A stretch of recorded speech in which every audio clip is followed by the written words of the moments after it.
जमालुद्दीन और छांगुर बाबा की गतिविधियों के संबंध में मुकदमा एटीएस में पंजीकृत किया गया था। 5 जुलाई को छांगुर बाबा और जमालुद्दीन और उसके प्रमुख सहयोगी नीतू उर्फ नसरीन की गिरफ्तारी की गई थी। आज 7 दिवस का रिमांड यूपी एटीएस द्वारा इन्वेस्टिगेशन के दौरान इन दोनों मुख्य अभियुक्तों का लिया गया है। इनसे इस गैंग के सभी गतिविधियों, इनके मनी ट्रेल, इनके द्वारा अर्जित अवैध संपत्तियां इत्यादि की जानकारी की जाएगी।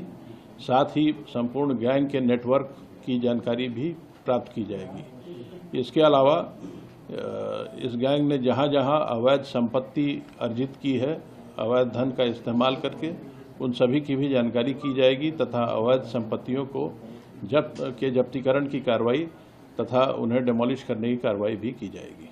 सर, क्या अभी तक जो जितनी भी आगे पहले जांच पड़ताल हुई है, क्या इस बात की कोई जानकारी अब तक कितने लोगों का अवैध धर्मांतरण कराया होगा, कितनी महिलाएं होंगी, कितने पुरुष होंगे, कोई आइडिया? इस संबंध में अभी कोई गैस करना उचित नहीं है, क्योंकि एटीएस इस पूरे प्रकरण की विस्तृत जानकारी कर रही है, उसमें गहन विवेचना कर रही है।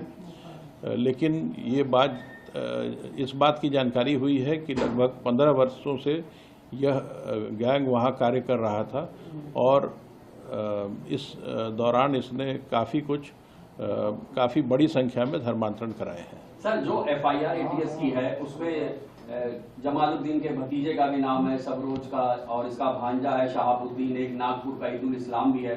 9 नामजद आरोपी हैं, मात्र 4 गिरफ्तार हैं।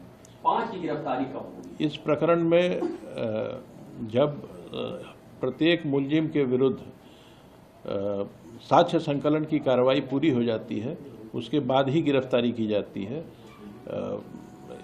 एसटीएफ ने अपने जांच में काफ़ी साक्ष्य संकलित किए थे और जहां जहां उन साक्ष्यों के बारे में पुख्ता तथ्य इकट्ठा कर लिए गए हैं, जिन मुलजिमों के विरुद्ध पुख्ता तथ्य प्राप्त हो गए हैं, उन सब की गिरफ्तारी कर ली गई है। आगे की कार्रवाई जारी रहेगी। सर, एक मोहम्मद अहमद का नाम है जो पूना में बैठा हुआ है, यहाँ कुछ लोग उसको राइट हैंड भी बताते हैं, लेकिन अब उसका बयान आ रहा है, वो खुद अपने आप को पीड़ित बता रहा है और ये बता रहा है कि छांगुर बाबा का मुख्तार अंसारी से भी कनेक्शन है। छांगुर बाबा के सारे कनेक्शंस की जांच की जा रही है। किसी भी एक व्यक्ति के बयान को जमीनी तथ्यों से उसके खिलाफ अवेलेबल एविडेंस की कसौटी पे कसना पड़ता है। जब सारे जानकारियां इकट्ठी हो जाएंगी तभी मैं इस पर कोई स्टेटमेंट दे पाऊंगा। मोहम्मद अहमद आरोपी है? मोहम्मद अहमद आपके लिए आरोपी है सर? मोहम्मद अहमद इस प्रकरण में नामजद है और एटीएस उसके संबंध में जांच कर रही है।